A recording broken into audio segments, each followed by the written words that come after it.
आपका स्वागत है। मैं विवेक बिंद्रा, मोटिवेशनल स्पीकर। आज बात करूंगा सूबेदार योगेंद्र सिंह यादव के बारे में। ये सूबेदार योगेंद्र सिंह यादव 1980 में इनका जन्म हुआ था औरंगाबाद में, महाराष्ट्र के अंदर। ये टाइगर हिल पे जो सबसे क्रिटिकल लड़ाई हुई थी ना, कारगिल वॉर में, उस क्रिटिकल लड़ाई में इनका सबसे बड़ा कंट्रीब्यूशन रहा है, जिसके कारण इनको परमवीर चक्र से सम्मानित किया गया। मैं चाहता हूं पूरे देश को उनके बारे में पता चले। ये यंग लड़का उस समय सूबेदार, तब 16,500 फुट की खड़ी पहाड़ी जो बर्फ से पूरी ढकी हुई, जिसके ऊपर पाकिस्तान के बंकर, उनके आर्मी की सेना का कब्जा वहां पे ट्रूप्स का था। हमारे देश की जीत के लिए ये इतना क्रिटिकल, अगर टाइगर हिल की पहाड़ी की चोटी हमारे कब्जे में नहीं आती, हो सकता है हम कारगिल का युद्ध हार जाते। इसलिए वॉलंटियर किया। ये क्या बोला अपने लीडर्स को कि मैं चढ़ जाऊंगा इस पहाड़ी पे। उस समय लोग सोचने लगे, यार ये लड़का अकेला 16,500 फुट बर्फ से ढकी हुई पूरी पहाड़ी, खड़ी पहाड़ी। एक्चुअली पाकिस्तान भी प्रिपेयर्ड नहीं था। दूसरी तरफ जो प्लेन से, यानी कि प्लेन से जब ऊपर आते हैं तो वहां पे स्ट्रैटेजिक लोकेशन का एडवांटेज था ना पाकिस्तान की सेना के पास। कोई नीचे से सामने आएगा तो ऐसे उड़ा देंगे उसको, लेकिन वो सोचे नहीं कि पीछे खड़ी पहाड़ी से भी कोई आ सकता है, और वहीं इसने वॉलंटियर किया, अपने साथ कुछ लोगों को लिया। दूसरी तरफ से सुबह 4 बजे कंफ्यूज करने के लिए फायरिंग हुई तो सेना का वहां ध्यान गया, लेकिन पाकिस्तान की सेना बड़ी स्मार्ट थी। उन्होंने कहा पीछे भी जाकर के देखो कि कवर करने के लिए कोई पीछे तैयारी तो नहीं है। और इसका 60 फुट बचा था योगेंद्र सिंह यादव का, कि ऊपर से पाकिस्तान की सेना को पता लगा तो उन्होंने इनके ऊपर गन फायर करनी शुरू कर दी, और एरियल गन फायर से 3 गोलियां लाके इसके कंधे के पास लगी। ये रुका नहीं, ये वहीं रात के समय बर्फ के बीच में अपनी मजबूत पकड़ बनाए रखा और धीरे धीरे चढ़ता रहा। रात भर धीरे धीरे चढ़ता रहा। जरूरी नहीं जो सारी रात जागता हो वो आशिक ही हो सकता है अपने देश के लिए मरने मिटने वाला सिपाही हो। ऊपर चढ़ गया, और चढ़ा, ना केवल चढ़ा, उसके बाद पहला ग्रेनेड फेंक के इसने दुश्मनी बंकर को उखाड़ दिया। दूसरे ग्रेनेड से दूसरे बंकर को उखाड़ा। इतने में पीछे से सेना की हमारी दूसरी टुकड़ी आ गई इसको सपोर्ट करने के लिए। दूसरे राउंड में लड़ाई चालू हुई। 16 गोलियां लग गई इसको, और 16 गोलियां लगने के बाद पूरा शरीर छल्ली छल्ली।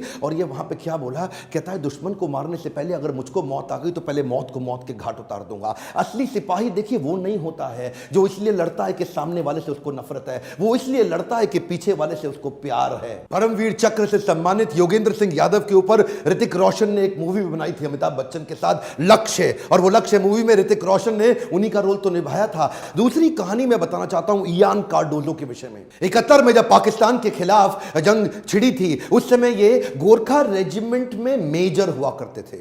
गोरखा रेजिमेंट के मेजर दिल से बहुत साहसी, शरीर से बहुत शक्तिशाली। और जब निकल पड़े, एक दफा लैंडमाइन, एक बारूदी सुरंग फटने से इनका एक पांव फट गया। और पांव जब फटा तो उस समय इमरजेंसी में कोई मेडिकल सुविधा थी नहीं वहां पे, और मेडिकल सुविधा ना होने पे लोगों ने पूछा अब क्या करें क्या करें क्या। इन्होंने अपनी खुकरी उठाई, वो जो गोरखा रेजिमेंट की गोरखाओं की खुकरी होती है, उसे उठा करके अपना पांव अपने हाथ से खुद ही काट डाला। जो जूनियर डॉक्टर थे वो पांव नहीं काट पा रहे थे, ऑपरेट नहीं कर पा रहे थे, इन्होंने खुद काट डाला। जनरल मानिक शॉ क्या कहते हैं, कहते हैं अगर तुझे मौत से डर नहीं लगता ना, तो या तो तू झूठ बोल रहा है या तू गोरखा है। गोरखाओं के बारे में आज देश जानता है कि वो उनमें कितना करेज, कितना साहस। इनका पांव फट गया, बहरहाल बाद में को मेडिकल ट्रीटमेंट पर लकड़ी का पांव लगाया गया। तभी आर्मी के सीनियर ऑफिसर्स ने बोला अब आपको प्रमोट नहीं किया जा सकता, क्योंकि अब आप विकलांग हो चुके हैं, अब आप डिसेबल्ड हैं, अब आपका एक पांव नहीं है। लेकिन इयान कार्डोजो कहां रुकने वाले थे, वो किसकी सुनने वाले थे। लकड़ी का पांव लेकर के अपनी फिटनेस को बिल्ड करने में लग गए, और बोले कि जिसके पांव है ना दोनों, उसके साथ मेरी रेस लगवा दो, मैं उसको हरा दूंगा। और वही हुआ। वो लकड़ी का एक पांव लेकर के इतना तेज भागते कि जो बिल्कुल मेडिकली फिट है उसको भी पछाड़ देते। एक दिन अपना चेकअप कराने के लिए 6,000 फीट की पहाड़ी पर चढ़ के हेलीपोर्ट पे चीना जाके पहुंच गए। बाद में उनकी परीक्षा सेना प्रमुख टीएन रैना ने खुद ली। उनको क्या बोला, लद्दाख की बर्फीली पहाड़ों पे मुझे चढ़ के दिखाओ। और लद्दाख की बर्फीली पहाड़ों पे जब उन्होंने चढ़ के दिखाया तो ये एकमात्र ऐसे सैनिक जो देश के अंदर डिसेबल्ड होने के बावजूद मेजर जनरल की रैंक तक पहुंचे। साहस उसे नहीं कहते कि आदमी चलता रहे, साहस तो उसे कहते हैं कि अब चल नहीं सकता लेकिन फिर भी चलता रहे। ये शरीर की ताकत से नहीं होता, ये आत्मीय बल से होता है, जिसको जिसको हम बोलते हैं बिलीफ सिस्टम। आपको याद है ना विक्रम बत्रा के विषय में, वीडियो लंबा ना हो जाए तो अगले वीडियो में विक्रम बत्रा के विषय में जरूर बताऊंगा। कैप्टन विक्रम बत्रा क्या बोलते हैं, वापस लौट के जरूर आऊंगा अपने पिता को बोले, या तिरंगा लहरा के आऊंगा या तिरंगे में लिपट के आऊंगा, लेकिन वापस जरूर आऊंगा। एक्चुअली जो दुनिया भर के देश है ना, वो अपने आर्मी का बहुत सम्मान करते हैं। हमारे देश की आर्मी जितना सम्मान डिजर्व करती है हम भूल गए हैं उनको।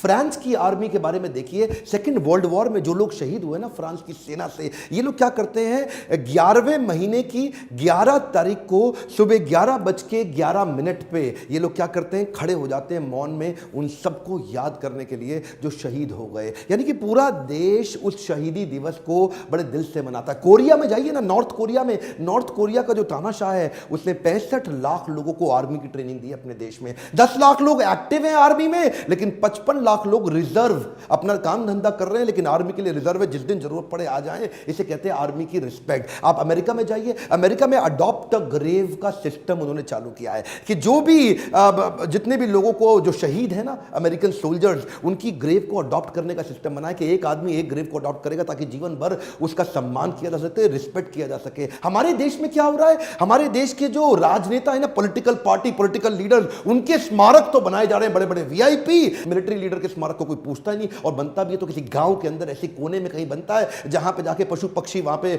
मल मूत्र त्यागते, कोई इस पर ध्यान नहीं देता। मैं ये पूछना चाहता हूं, आपके बच्चे देश के पॉलिटिकल लीडर से ज्यादा सीख सकते हैं या मिलिट्री लीडर से? अगर आपको लगता है कि मिलिट्री लीडर्स का सम्मान होना चाहिए तो उनके स्मारकों को बड़ा करने के लिए आवाज उठानी चाहिए। इस वीडियो को फैला दीजिए देश में ताकि मिलिट्री लीडर्स के प्रति और सम्मान और रिस्पेक्ट बढ़ सके। अगर आप किसी आदमी को जानते हैं जो देश की सेना में काम करता है, उस तक ये वीडियो पहुंचाइए, उसका भी सेल्फ एस्टीम बढ़े। जब जब एक मिलिट्री लीडर को देखो, खड़े होकर के उत्साह से ताली बजाओ। जब भी आप किसी मिलिट्री के आदमी को देखो, मुस्कुरा के उसका स्वागत करो और उसके लिए ताली बजाओ, उत्साह बढ़ेगा उनका। थोड़ा सा समय लगाइए। व्हाट्सएप पे डाउनलोड कर सकते हैं क्या इस वीडियो को? डाउनलोड करके इसको व्हाट्सएप पे शेयर करिए। अगर आप अगला कैप्टन विक्रम बत्रा की शौर्य गाथा को सुनना चाहते हैं तो वीडियो को लाइक करके उत्साह बढ़ाइए, सब्सक्राइब करिए और करवाइए। मेरे साथ जुड़े रहने के लिए, हर बार वीडियोस को आके देखने के लिए दिल से आप सबका धन्यवाद।